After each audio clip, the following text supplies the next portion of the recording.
Noong gabing iyon, habang humahampas ang hangin sa mga bintana ng lumang bus na sinasakyan niya, hindi alam ni Eliza na ang bawat kilometro palayo sa Maynila ay hakbang palapit sa isang lihim na matagal nang nakatago sa gitna ng mga tubuhan at lumang punong kahoy ng Hacienda Verde. Malamig ang hangin, ngunit mas malamig ang tahimik na pangungulila sa dibdib niya. Iniwan niya ang lungsod na puno ng alon ng alaala, mga alaala ng kabiguan, ng sakit, at ng mga taong dapat ay pamilya niya, ngunit mas pinili siyang iwan. 18 pa lang si Eliza, ngunit para bang hinubog na siya ng mundo sa mga hampas ng tadhana. Ulila na siya sa ina, at hindi man lang niya nakilala ang kanyang ama. Lumaki siyang kargo ng tiyahin niya sa Tondo, pero hindi siya itinuring na tunay na anak. Sa halip, ginawa siyang katulong, naglalaba, nagluluto, nag-aalaga ng mga pinsan. At nang minsang mangarap siya at subukang makapasok sa kolehiyo, isang malamig na, wala tayong pera para diyan lang ang natanggap niya. Kaya't nang isang dating kapitbahay ang nag-alok ng trabaho sa isang hacienda sa malayong bayan ng San Agustin, hindi na siya nagdalawang isip. Sabi nito, may kailangan daw silang tagapag-alaga ng matandang donya. Libre na ang pagkain, matutuluyan, at may sahod pa. Para kay Eliza, sapat na yon. Anong laban ba ng batang pagod sa mundo kundi ang kumapit sa kahit anong pag-asang naiiwan? Pagdating niya sa terminal, sinalubong siya ng isang lalaking nasa edad 30, matangkad, matikas, at tahimik. Ako si Mateo, sabi nito habang inaabot ang kanyang bag, ako ang katiwala sa Hacienda Verde. Sa isang iglap, parang may kakaibang init na dumaloy sa loob niya. Hindi dahil sa kilig o pagnanasa, kundi dahil sa parabang may kilalang pamilyar sa boses ng lalaki, isang alaala na hindi niya maabot, ngunit parang kilala na niya ito kahit hindi pa sila nagkakakilala. Habang nilalakbay nila ang makipot at maalikabok na kalsada patungo sa hacienda, napansin ni Eliza ang katahimikan ng lugar. Wala man lang mga bahay sa paligid. Puro taniman, punong kahoy at aninong gumagalaw sa gilid ng paningin. Tahimik dito, ang tanging nasabi niya. Tumango si Mateo. Mas mabuti ng ganito. Ligtas sa ingay, ligtas sa gulo. Pagdating nila sa hacienda, agad siyang tinangay ng kakaibang ganda ng lumang bahay, malalaking bintana, malawak na balkonahe, at mga antigong muebles na parabang may sarili ng mga alaala. Ngunit habang sinisipat niya ang paligid, parang may malamig na titig mula sa itaas. Napalingon siya, at sa isang kisap mata, may naaninag siyang siluetang babae sa bintana ng ikalawang palapag. Paglingon niya muli, wala na ito. Kinabukasan, ipinakilala siya sa matandang Donya Miling, tahimik, halos hindi umiimik, at palaging nakatitig sa malayo na parabang may hinihintay. Huwag mo siyang masyadong tanungin, paalala ni Mateo. Matagal nang wala sa sarili iyan, pero huwag mo siyang pababayaan. Mabait siya, basta't huwag mong babanggain ang mga paniniwala niya. Sa mga unang araw, naging magaan naman ang lahat. Bagamat kakaiba ang bahay at may mga bahagi itong ayaw niyang puntahan, lalo na tuwing gabi, gaya ng silong na malamig at tila may amoy ng lumang dugo, at ang silid sa dulong pasilyo na palaging nakasara, sinikap niyang huwag itong intindihin. Pinuno niya ng trabaho ang sarili para hindi na maisip ang sakit ng nakaraan. Pero hindi nagtagal, nagsimula nang mapansin ni Eliza ang mga kakaibang bagay. May mga yabag sa itaas kahit tulog na ang lahat. May mga aninong dumadaan sa gilid ng kanyang mata na, paglingon niya, ay wala naman pala. Minsang naghuhugas siya ng pinggan sa kusina, napalingon siya sa bintana, at may nakita siyang lalaking nakatayo sa gitna ng tubuhan, nakatitig sa kanya. Nang kumurap siya, wala na ito. Sa gitna ng kanyang pagkalito, tanging si Rosa, isa ring kasambahay, at naging matalik niyang kaibigan sa hacienda, ang nagsilbing takbuhan niya. Si Rosa ay masayahin, madaldal, at may likas na tapang. Hayaan mo na, sabi nito minsan habang magkasamang naghuhugas ng damit sa poso. Baka ina-adjust ka lang ng mga nakatira rito. At pagkatapos ay tatawa ito. Dito kasi, hindi lang tayo ang may bahay. Tawang may halong kaba ang tanging na isagot ni Eliza noon. Ngunit habang tumatagal, hindi na sapat ang biro para itago ang pangamba. Lalo na't isang gabi, habang siya ay nag-aayos ng kwarto ng Donya, nakita niyang nakabukas ang antigong aparador. Sa loob nito'y may lumang larawan, isang lalaki na ubod ng kisig, may matatalim na mata at nakangiting parang may tinatagong lihim. May sulat sa likod ng larawan, sa ilalim ng buwan, mananatili akong tapat. Kinabukasan, tinanong niya si Rosa tungkol dito. Ay, wag mong pakialaman yan, sagot nito sabay biglang seryoso ang mukha. Basta't wag mong tignan yung larawan paggabi. May kwento kasi na basta. huwag mo na lang alamin. Pero para kay Eliza, lalong naging dahilan iyon para tuklasin ang totoo. Dumating ang isang gabi na hindi niya inaasahang magbabago ng lahat. Habang naglalakad siya sa tabing tubuhan pauwi mula sa bahay ng manghihilot na kanyang pinuntahan para sa gamot ng donya, napansin niyang may sumusunod sa kanya. Hindi yabag, kundi parang isang malamig na hininga na sumasabay sa bawat hakbang niya. Nang mapalingon siya, nakita niya ang isang nilalang, tao ang hugis, ngunit may balat na tila gawa sa anino, at mga matang kasing pula ng apoy. Muntik na siyang mapasigaw, pero biglang may humablot sa braso niya mula sa dilim at hinila siya palayo, si Mateo. Sa ilalim ng liwanag ng buwan, humarap ito sa nilalang, at sa isang iglap, nakita ni Eliza ang isang bagay na hindi niya kayang ipaliwanag, nagbago ang anyo ni Mateo. Ang mga mata niya ay kumislap ng dilaw, ang katawan niya ay tila lumakas, at sa loob ng ilang segundo, naglaho ang nilalang na parang usok. Nang humarap ulit si Mateo kay Eliza, balik na siya sa anyong tao. Ngunit sa mga mata niya, hindi na niya maitanggi ang lihim na matagal nang itinatago nito. Dapat hindi ka lumalabas mag-isa sa gabi, sabi nito, malamig ang boses. Hindi mo pa alam kung ano talaga ang lugar na ito o kung sino talaga ako. At doon, sa gitna ng dilim at katahimikan ng hasyenda, sa unang pagkakataon, naramdaman ni Eliza na ang pinuntahan niyang lugar upang takasan ang sakit ay siya palang pintuan sa isang mundo ng kasinungalingan, nilalang, at isang kwentong matagal nang inilihim, ngunit unti-unti nang binubuksan sa kanya. Simula ng gabing iyon sa gitna ng tubuhan, nagbago na ang takbo ng araw-araw ni Eliza. Kahit tahimik sa hasyenda at patuloy ang gawain sa bahay ng donya, may namuong lamat sa pagitan nila ni Mateo. Hindi na ito kasing lambing ng dati. Tahimik pa rin siya, ngunit ramdam ni Eliza ang paniniktik, ang mga sulyap na parang binabantayan siya, hindi dahil sa pag-aalala, kundi dahil sa isang lihim na ayaw nitong mabunyad. Hindi rin naging kagaanan ang loob ng iba pang tauhan sa hasyenda. Si Manggorio, ang matandang tagaluto, ay biglang iwas kapag dumarating siya sa kusina. Si Aling Marites, ang tagalaba, ay napapahinto kapag tinatawag niya. Si Rosa na lamang ang natirang kaagapay niya, ngunit kahit ito'y tila unti-unting nagiging mailap. Isang hapon, habang nagkukusko sila ng damit sa poso, hindi napigilan ni Eliza ang magtanong. Rosa, may hindi ba ako alam tungkol sa lugar na to? Hindi agad sumagot si Rosa. Saglit itong napatingin sa mga punong malapit sa bakod, saka bumulong, hindi lahat ng ginto ay ligtas. At hindi lahat ng tao ay tunay na tao. Gusto pa sana niyang usisain ang sinabi nito, pero biglang dumating si Mateo, at parang kandilang napundi si Rosa, tumayo, nagtungo sa kusina, at hindi na lumingon. Kinagabihan, hindi makatulog si Eliza. Bumangon siya para uminom ng tubig. Habang binabaybay ang madilim na pasilyo, napansin niyang nakabukas ang pinto ng lumang silid sa dulo, ang silid na laging nakakandado. May malamlam na ilaw mula sa loob. Lumapit siya, pinakinggan ang loob. Tahimik. Nang buksan niya ng bahagya ang pinto, tumambad sa kanya ang mga lumang larawan ng kanyang ina, si Marilo. Mga larawang hindi niya kailanman nakita. May isa pang retrato na kasama nito ang matandang donya. Parehong nakangiti. Parehong masaya. Sa isang lamisita, may nakapatong na lumang kahon na yari sa kahoy at may ukit ng buwan at araw. Nang hawakan niya ito, tila may dumaloy na kuryente sa kanyang palad. Napaatras siya. Hindi mo pa panahon para buksan yan, isang tinig ng babae ang pumuno sa silid. Lumingon siya at nakita ang isang matandang babae, nakasuot ng telang puti, may buhok na kulay abo, at mga matang tila nakakakita ng higit pa sa pisikal na mundo. Sino po kayo? Tanong niya nang angatal ang boses. Isa akong tagapangalaga, tugon nito. Ako si Inang Bayang. Mula pa sa panahon ng mga ninuno mo, bantay na ako ng lahing may dugo ng liwanag. At ikaw, Eliza, ikaw ang bunga ng sumpang matagal nang nakatali sa inyong pamilya. Hindi makagalaw si Eliza. Ano pong ibig niyong sabihin?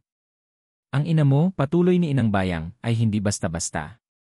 Siya ay pinili, huling supling ng lahing may kakayahang magtawid ng liwanag at harapin ang dilim. Pero bago niya magampanan ang kanyang tadhana, ipinagkanulo siya ng isang matalik isang minahal niya. Si Mateo, halos hindi marinig ni Eliza ang sarili. Nanlalamig ang kanyang katawan. Tanging siya lang ang makakasagot niyan, sabi ni Inang Bayang. Pero ngayon, ang dilim ay muling bumabangon. Ang aswang na minsang napaalis ng ina mo ay nagbabalik. Mas malakas. Mas gutom. At ikaw ang hinahanap niya. Umikot ang mundo ni Eliza. Gusto niyang tumakbo, gusto niyang magising mula sa bangungot, pero ang bigat sa dibdib ay totoo. Ang takot ay totoo. At sa kabila ng lahat, isang bahagi niya ang gustong malaman pa.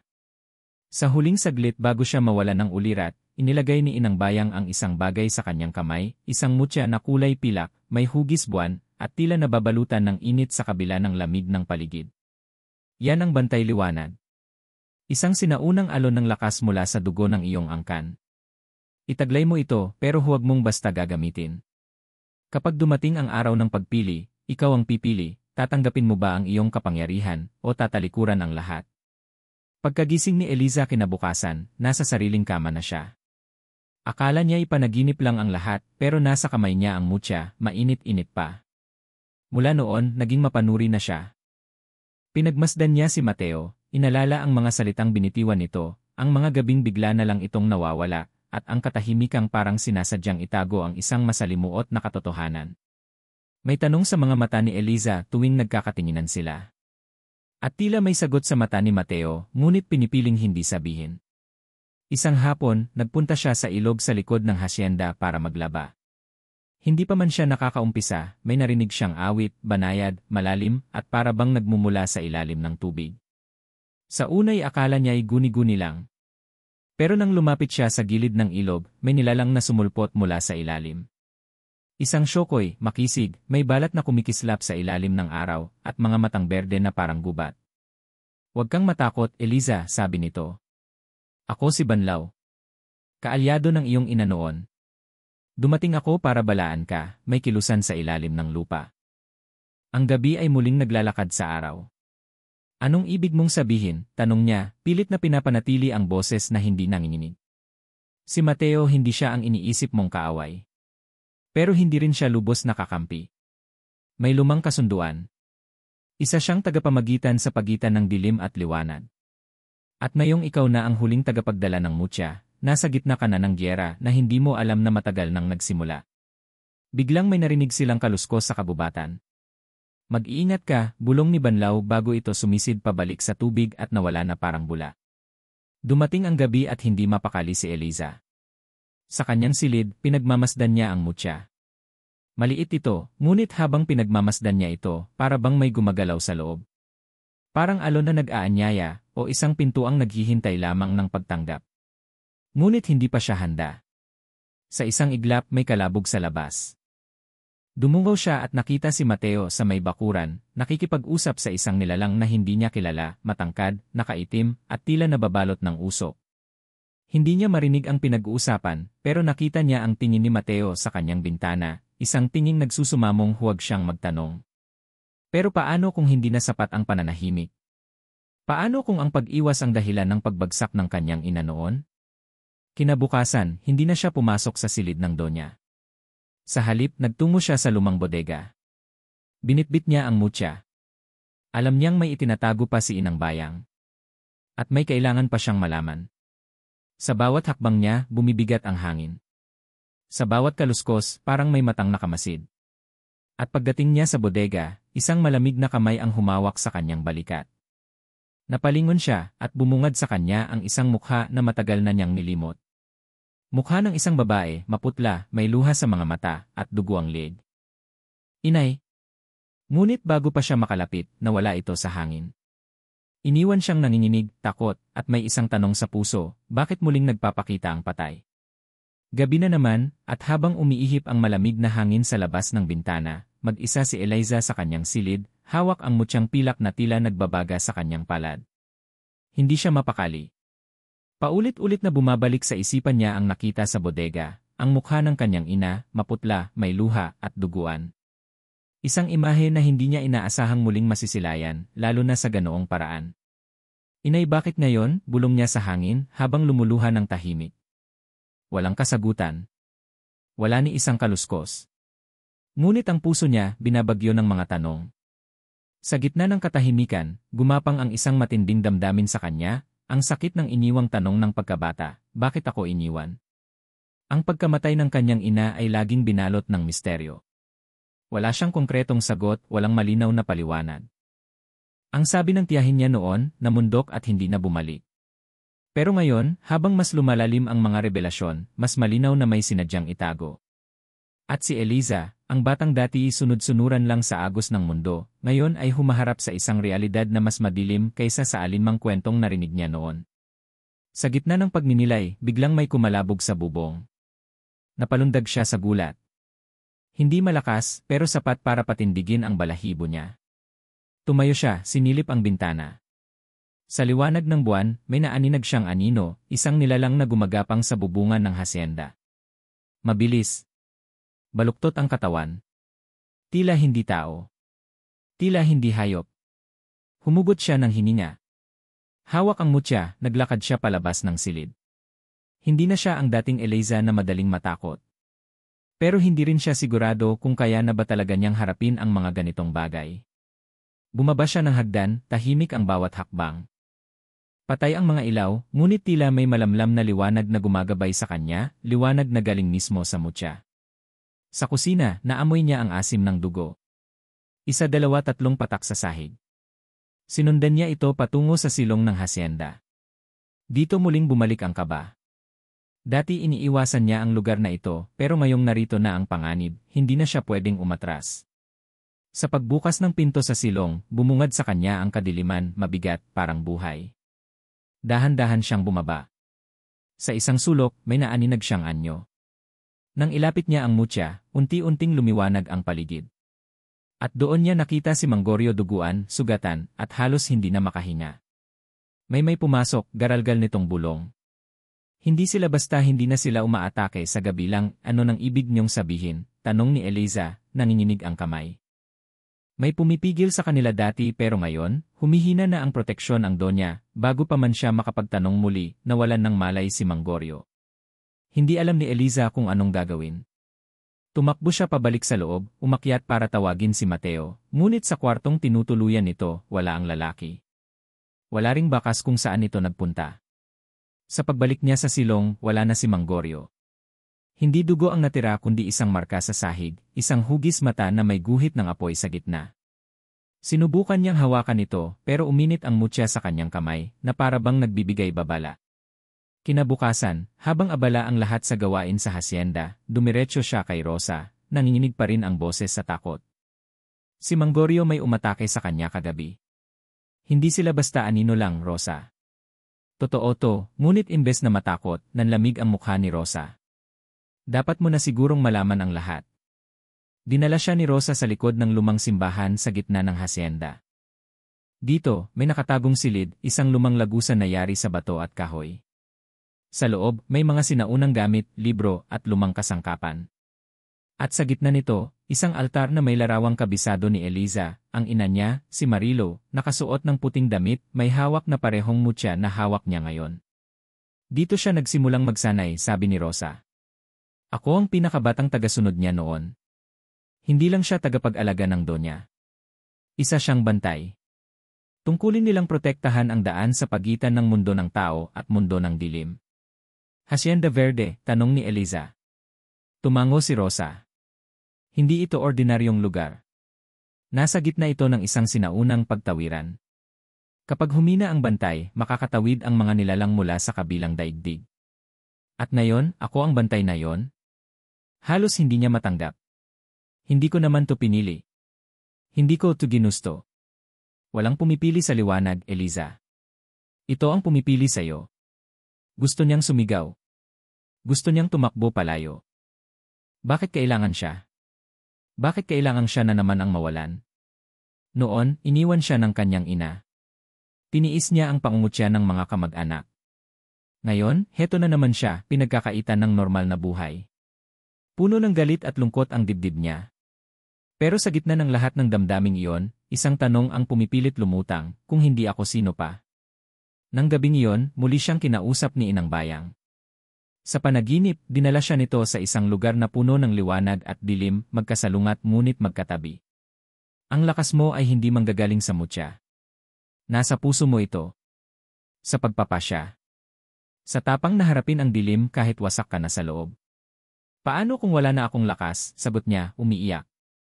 Paano kung hindi ko kaya? Ang tunay na lakas ay hindi ang kakayahang manalo. Ito'y ang pagpiling lumaban kahit durog na durog ka na. Nagising siya na may luha pa rin sa mata.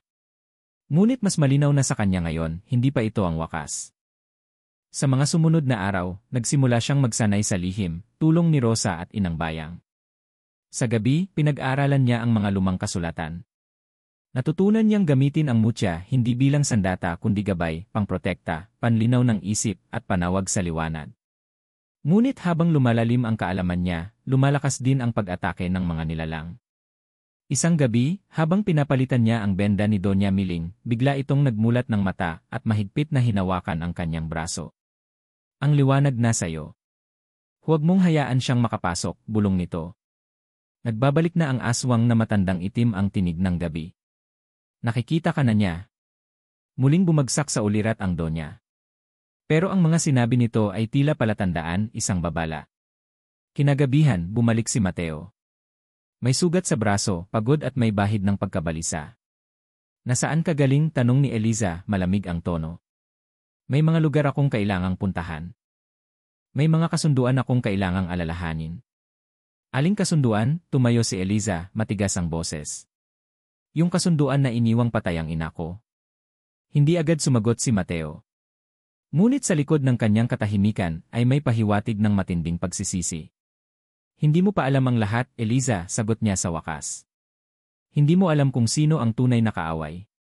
Baka nga, sagot niya, pero ngayong alam ko na kung sino ako, handa na akong harapin ang kahit sino, kahit ikaw. At sa sandaling iyon, sa gitna ng gabing tahimik, isang matinis na sigaw ang pumunit sa hangin. Sumunod ang yabag ng maraming paa, hindi tao, hindi hayop. At muli, nagsimula ang takot. Ngunit sa puso ni Eliza, may liwanag ng dahan-dahang nag-aalab. Lumipas ang mga araw na may kasamang tila di mapaknit na takot. Sa bawat sulok ng Hacienda Verde, tila may matang naninilip.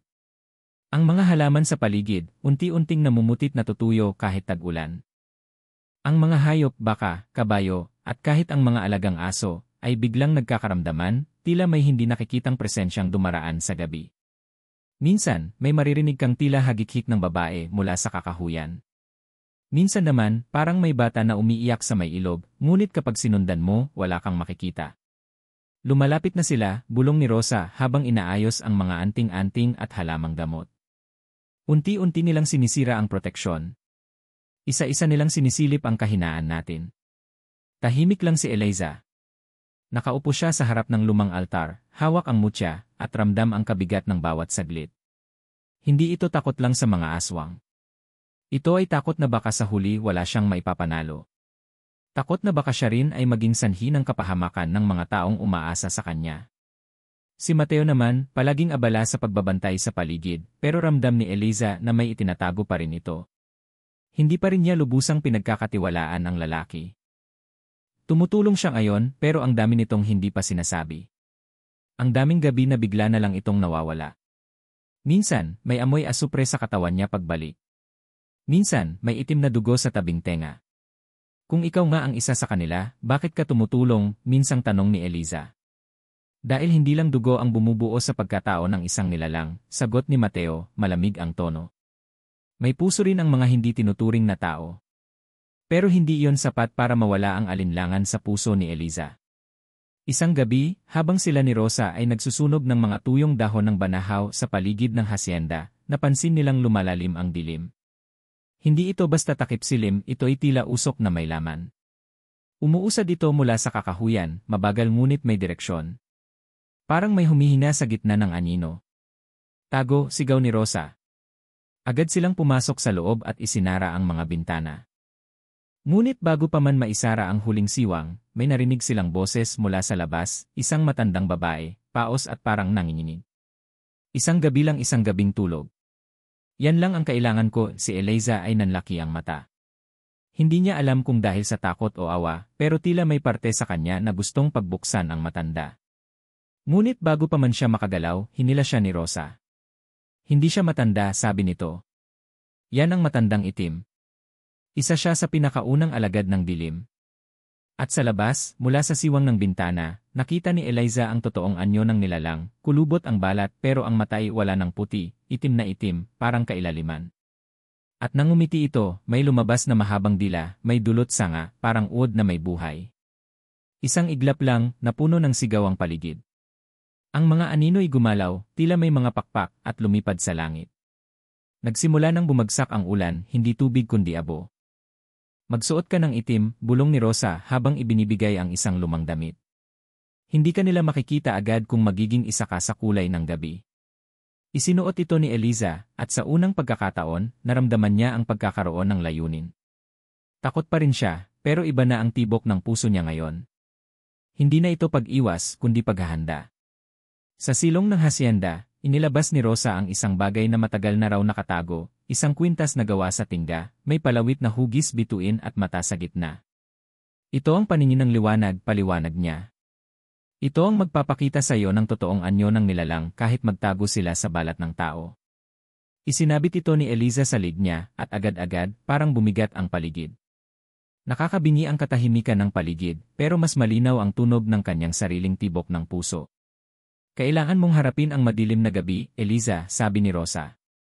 Bago sumikat ang 3 buwan, kung hindi mo mapipigil ang pagbangon ng matandang itim, bubukas ang daan ng anino. Nagtagal ang katahimikan. Sa pagitan ng kanilang pag-uusap ay ang kaba ng nalalapit na panganib. Sa mga sumunod na araw, naramdaman nila ang pagbabago sa mga tao sa hasyenda. May mga manggagawang biglang naglalakad sa gabi ng walang malay, para bang sinasaniban.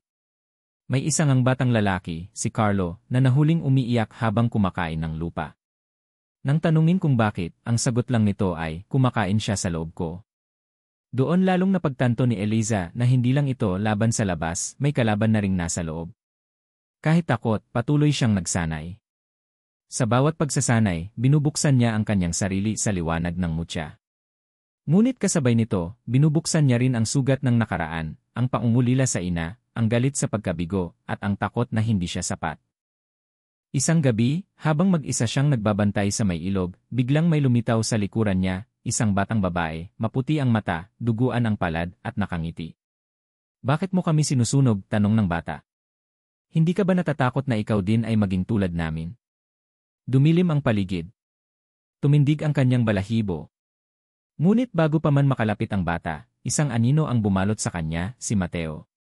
Umalis ka rito, utos nito sa nilalang. At sa isang iglap, naglaho ito, kasabay ng pagkalat ng mabahong hangin. Marami na silang nakapasok, bulong ni Mateo. Hindi na sapat ang mga anting-anting. Kailangan na nating harapin sila. Handa na ba tayo? Tanong ni Eliza. Hindi ko alam, sagot ni Mateo. Pero kahit hindi, wala na tayong oras para maghintay pa. At sa kalangitan, lumitaw ang 2 buwan, kulay dugo. Kasabay nito, isang malakas na sigaw ang bumalot sa buong Hacienda Verde. Mula sa malayo, kita na ang apoy, isang bahagi ng hasyenda ay nilalamon na ng dilim. At sa gitna ng apoy, isang anyong tila tao, ngunit masyadong matangkad para sa tao nakatayo, walang mukha, ngunit may mga matang kumikislap sa balikat, sa dibdib at sa tiyan. Iyon na siya, bulong ni Rosa, halos hindi makahinga. Ang tagapagsilang ng anino anak ng matandang itim. Nagtagpo ang mga mata nila ni Eliza. Wala nang atrasan. Tumitindig pa rin ang usok mula sa nasunog na bodega ng Hacienda Verde nang magka-3:00 ng madaling araw. Sa katahimikan ng paligid, ang tanging maririnig ay ang tunog ng abo na nililipad ng hangin at ang mahinang iyak ng mga natitirang hayop sa kulungan. Wala nang ilaw ang hasyenda. Wala ring katiyakan kung ligtas pa silang lahat. Nasa gilid ng malaking puno si Eliza, suot pa rin ang kwintas na paningin ng liwanag. Hawak niya ang mutya, mahigpit, para bang ito na lang ang natitirang buo sa mundong unti-unting gumuho sa paligid niya. Katabi niya si Mateo, sugatan sa balikat, at si Rosa, pagod na pagod sa paulit-ulit na pagdasal ng mga orasyon. Hindi pa man sila nakababangon sa huling atake, heto na naman ang panibagong bagyo ng tanong at pangamba. Bakit sunog ang bodega? Tanong ni Eliza, halos hindi makatingin kay Mateo. Tahimik ang lalaki. Mateo, ikaw ba ang nagsunog? Mas mababa ang boses ni Eliza ngayon, pero mas mabigat. May nakatago roon na hindi na dapat manatili, sagot ni Mateo, hindi pa rin tumitingin sa kanya. Isang puso ng anino. Nagtago ang donya ng isang bahagi ng matandang itim roon noon pa man para pigilan siyang mabuo muli. Napatingin si Eliza kay Rosa, na tila nanigas sa narinig. Bakit hindi mo sinabi sa akin? Tanong niya. Bakit hindi mo sinabi na may ganito palang kasaysayan ang hasyenda? Nag-angat ng tingin si Rosa. Dahil ang katotohanan, minsan, mas mapanira pa kaysa sa kasinungalingan. Anong ibig mong sabihin? Tanong ni Eliza, nanginginig na. At doon ibinagsak ni Rosa ang katotohanan, ang kasaysayang matagal nang nililihim. Ang ina mo, Eliza si Marilo, hindi lang siya tagabantay. Siya mismo ang dahilan kung bakit nabasag ang orihinal na selyo ng hasyenda. Inibig niya ang isang nilalang ng dilim. At ang anak ng pag-ibigan nila napatigil si Rosa. Napatingin kay Mateo. Ay si Mateo.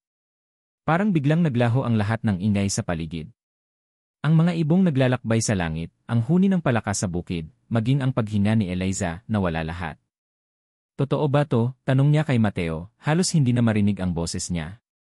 Dahan-dahang tumango ang lalaki. Ako ang bunga ng isang pagkakamali, sabi ni Mateo, tinig na puno ng bigat. Kaya ako nandito. Para ayusin ang pagkasira. Para pigilan ang pagbalik ng ama ko. Ang ama mo, halos hindi makapagsalita si Eliza, siya ang matandang itim. Tumango si Mateo. Pero hindi ko siya pinili. At hindi ako tulad niya. May dugo ako ng dilim pero may puso pa rin akong marunong magmahal. Marunong pumili. Nanatiling nakatitig si Eliza sa kanya pero hindi na niya alam kung alin pa ang totoo. Naalala niya ang mga gabi na kasama si Mateo, ang mga gabing tinulungan siya nitong magbantay, magsanay, magpakatatag. Lahat ba yon ay totoo? O bahagi lang ng mas malalim na panlilinlang? Kung ganun, sabat ni Rosa, si Eliza ang bantay at si Mateo ang tagapagmana ng anino. Kayo ang magkatapat. Ngunit bago pa man sila makapag-isip pa, dumagundong ang lupa. Mula sa kakahuyan sa hilaga ng hasyenda, may lumalabas na itim na usok, gumagapang sa lupa, umaakyat sa mga puno, at pinipilit pasukin ang bahay. Nang iangat ni Eliza ang mutya, nakita niyang may mga nilalang na nakatago sa usok. Mga mukhang pamilyar. Isang babae na dati niyang nakasama sa kusina. Isang matandang lalaki na minsang tumulong sa kanilang mag-ani. Lahat sila nakangiti pero wala nang liwanag ang mata. Sinasaniban na nila ang mga tao, sabi ni Mateo. Hindi na sila nagpaparamdam lang. Sinasakop na nila ang katawan ng mga inosente. At sa gitna ng kaguluhan, isang kaluskos ang lumitaw mula sa silong. Tumakbo si Eliza papasok, kasunod ni Rosa at Mateo. Sa ilalim ng hasyenda, nakita nila ang batang si Carlo, nakapulupot sa isang haliging kahoy, umiiyak, pero may kakaibang ningning ang mga mata. Hindi siya si Carlo, bulong ni Rosa. Yan ang tinatawag nilang alitaptap ng dilim, sumasakay sa bata para makalusot sa selyo ng liwanag. Hinawakan ni Eliza ang mutya. Tumayo sa harap ng bata at sinubukang abutin ito. Carlo, mahina niyang tawag, naririnig mo pa ba ako? Pero ang batang anyo ni Carlo ay ngumiti. Alam mo ba kung sino ka talaga? Tumigil si Eliza. Ano? Hindi lang ikaw ang anak ni Marilo, patuloy ng bata. May kapatid ka. Isa siyang nilalang. At nabubuhay siya ngayon sa ilalim ng lupa naghihintay na tawagin mo siya. Nagsisinungaling ka, bulalas ni Eliza, pero nararamdaman niya may bahagi ng puso niyang nabubuksan. Isang lumang alaala, isang gabi ng pagkabata, kung saan nakita niya ang kanyang ina na naglalagay ng isang sanggol sa loob ng isang sako at iniiwan ito sa paanan ng bundok. Hindi ka nag-iisa, Eliza, sabi ni Mateo, marahang lumapit. Kaya mo to. At kung may kapatid ka nga, baka siya rin ang susi para isara ang daan ng dilim. Pero hindi pa man natatapos ang pag-uusap, nagsimulang lumindol. Mula sa labas ng hasyenda, isang malakas na boses ang pumailan lang, mababa, parang halakhak na may kasamang panawagan. Balik na ako mga anak ko, tumigil ang lahat. Ang usok ay biglang tumigil sa paggalaw. Ang mga hayop ay sabay-sabay na tumahimik. At sa gitna ng dilim, mula sa malayo, may nagniningning na tatlong mata, nasa isang ulo. Dumarating na siya, bulong ni Rosa, nanginginig. Eliza, sabi ni Mateo, tumitig sa kanya.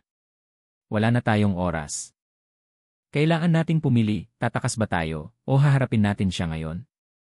Ngunit bago pa man siya makasagot, may isang figura ang lumitaw mula sa likod nila.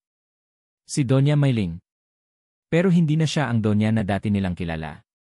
Maputla ang balat, ang mga mata ay kulay abo, at ang kanyang leeg ay may hugis ng bituin, katulad ng kwintas ni Eliza. Salamat, anito, dahil binuksan niyo ang daan. Nag-aalab ang hangin sa paligid. Ang dating malamig na gabi sa Hacienda Verde ay naging tila pugon na nilalamon ng init at usok. Sa harap ni Eliza, nakatayo si Doña Miling, hindi na ang matandang may ngitit kabaitan, kundi isang nilalang na pinanahanan ng anino.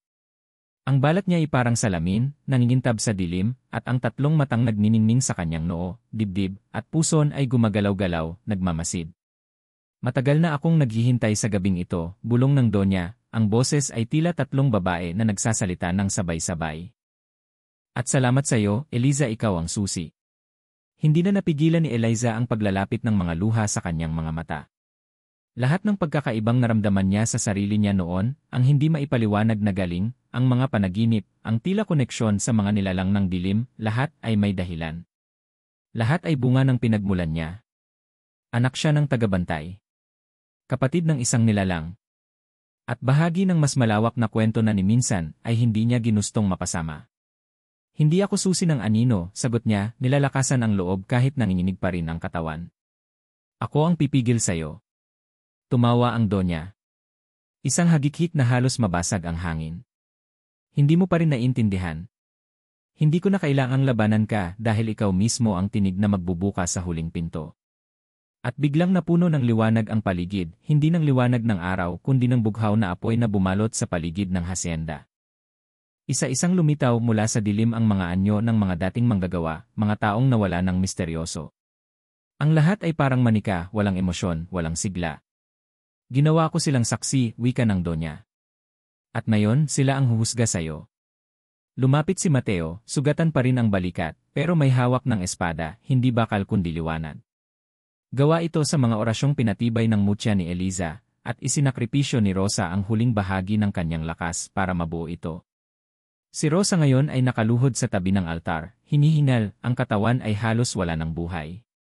Eliza, kung kailangan mong pumili-piliin mo ang tama, huling bulong ni Rosa bago pumikit ang mga mata. Doon tuluyang pumutok ang damdamin ni Eliza. Isa na namang mahal sa buhay ang nawala. Isa na namang sakripisyo ang kinailangan para lang mapigilan ang kadiliman. Hindi siya papayag na masayang ang lahat. Tumindig siya, hawak ang mutya sa isang kamay at ang liwanag ng espada sa kabila. Kung ako nga ang tinig na magbubuka sa pinto, sigaw niya habang unti-unting lumalapit sa Donya, ako rin ang magiging tinig na magsasara nito, magpakailanman. Sa isang iglap, sumiklab ang labanan. Tumakbo si Mateo patungo sa mga nilalang na sinasaniban ng mga anino, sinusubukang sagipin ang mga natitira pang kaluluwa. Si Eliza, hawak ang liwanag, sumugod kay Doña Miling. Nagpalitan sila ng lakas, ang dilim laban sa liwanag, ang hinanakit laban sa tapang, ang kasinungalingan laban sa katotohanan. Sa bawat hampas ng espada, sumisigaw si Eliza, hindi lang ng orasyon kundi ng damdaming kinimkim niya sa loob ng maraming taon. Para sa inay. Para kay Rosa. Para sa lahat ng sinaktan niyo. Ang Donya, sa kabila ng lakas, ay unti-unting naapektuhan ng lakas ng loob ni Eliza. Ang tatlong mata nito'y nagsimulang lumabo. Tumigil sa pagkisap ang isa. Nagkaroon ng lamat ang balat niya. Ngunit bago pa man tuluyang matalo, lumabas mula sa lupa ang isang nilalang. Mataas. Maitim. Walang mukha. Ang kanyang katawan ay parang usok na may laman. Ito na ang matandang itim. Anak, sambit ng nilalang, tinig na parang alon sa ilalim ng lupa. Halika na. Lumingon si Mateo. At sa unang pagkakataon, nakita ni Eliza ang pagdududa sa mga mata ng lalaki. Mateo, bulong niya habang naglalamig ang likod. Wag, ngunit hindi gumalaw si Mateo. Ang mga mata niya ay puno ng luha, puno ng sakit. Ang tinig niya, dugo ko, hininga ko, lumapit ang matandang itim sa kanya at inabot ang kamay nito. Sumama ka sa akin at isasara natin ang daan. Sama-sama tayong maglalaho at ililigtas natin ang mundo mula sa ating presensya. Mateo, wag mo siyang pakinggan, sabi ni Eliza. Hindi mo kailangang magpakamatay para lang mapatunayan na hindi ka tulad niya. Hindi mo kailangang mawala. Pero alam na ni Mateo ang kailangan niyang gawin. Pasensya na, bulong niya. Ito lang ang tanging paraan. At sa isang iglap, hinalikan niya si Eliza sa noo, tumakbo palapit sa matandang itim, at sinaksak ang sarili gamit ang liwanag na espada, habang yakap ng anino. Sumigaw ang buong paligid. Nagliyab ang lupa. Ang langit ay tila nahati. At ang matandang itim ay nagsimulang matunaw kasama si Mateo. Hindi, sigaw ni Eliza, lumuhod, hawak ang mutya. Hindi ganito dapat. Ngunit huli na. Ang apoy ay lumamig. Ang mga nilalang ay nawala. At ang donya, nawala na rin, naiwan na lang ang isang balat na parang alikabok na tinangay ng hangin. Tahimik ang paligid. Wala ng boses, wala ng liwanag, wala na si Mateo. Tumayo si Eliza, mag-isa, sa gitna ng bakanteng hasyenda. Ngunit bago siya tuluyang makalakad palayo, isang tunog ang umalingaw-ngaw mula sa ilalim ng lupa. Isang iyak, hindi ng tao. Isang iyak ng sanggol. Napalingon siya. Sa lilim ng malaking puno may sako. Kilala niya ito. Ito ang sako na minsang nakita niya sa panaginip. Unti-unti niya itong nilapitan, nanginginig ang kamay at binuksan. At sa loob ay isang sanggol. Buhay. Nakangiti. Ngunit ang mata ay kulay abo. Walang kumikilos. Walang tunog. Tila huminto ang mundo matapos ang lahat ng nangyari. Nakatayo si Eliza sa harap ng punong pinagmulan ng lahat, ang puno kung saan matagal nang nakabaon ang mga lihim ng Hacienda Verde. At sa kanyang mga braso, ang sanggol. Buhay. Mainit. Humihinga.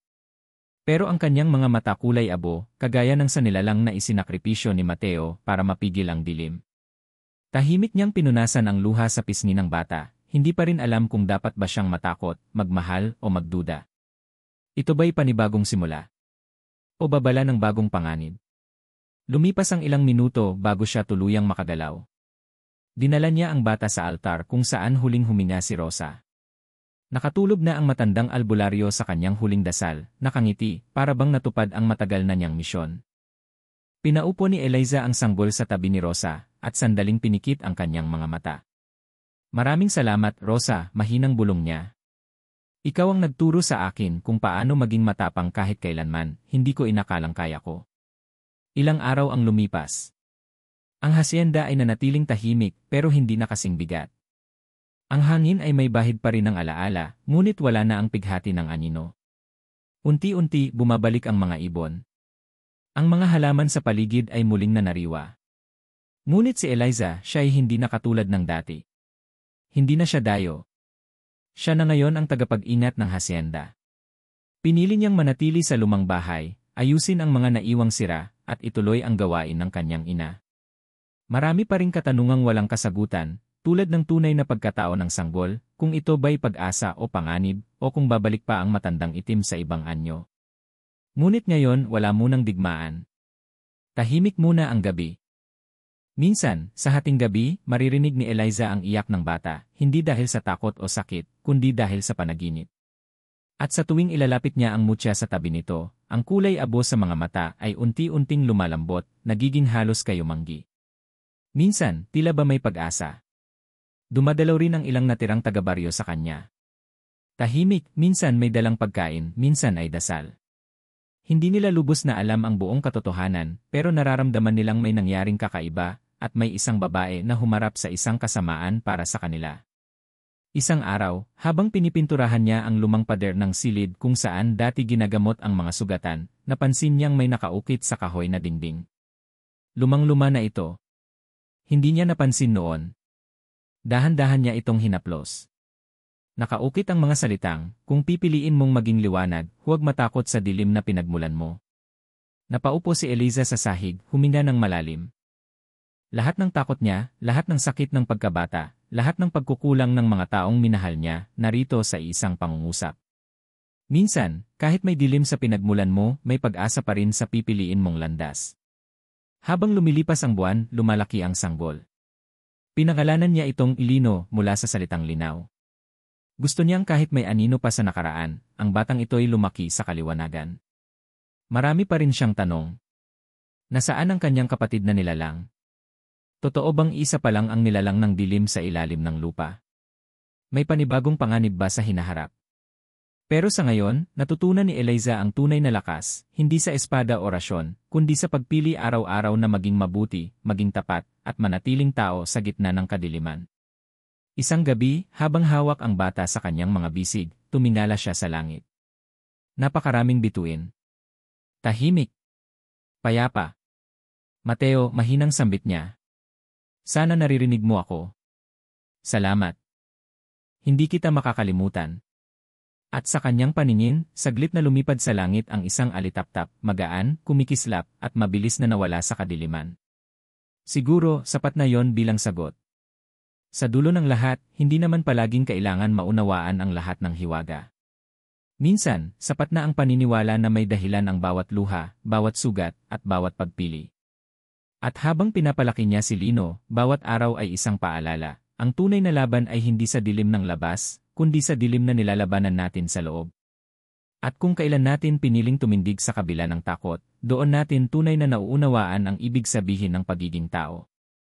Sa isang mundong puno ng misteryo, iisa lang ang tiyak, hindi mo kailangang maging perpekto para maging bayani. Kailangan mo lang manindigan kahit ang mundo ay binabalot ng anino.